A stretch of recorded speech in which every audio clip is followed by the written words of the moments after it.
তাহলে আজকে কেন এই ট্রাম্প নিজে এসে এই সিজফায়ারের ঘোষণা করলেন তড়িঘড়ি করে?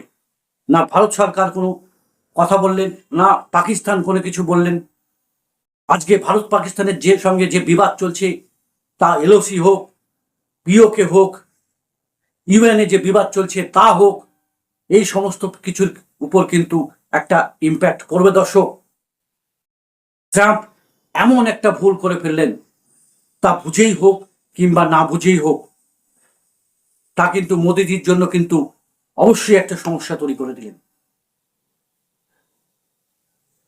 সেটা নেক্সট সময়ের জন্য সরকারের গলায় কিন্তু একটা হাড় ফুটে যাওয়ার মতো অবস্থা।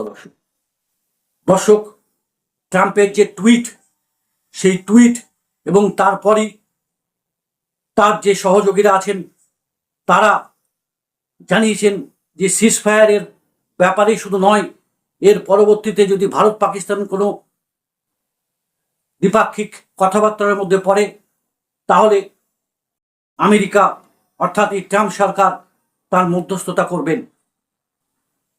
কেন করবেন? আজকে বিগত দিনে সে কংগ্রেস সরকারই হোক না কেন, বাজপেয়ী সরকার হোক না কেন, কিংবা অন্য যে কোনো সরকার যারা ছিল, কখনো তো এই জিনিসটা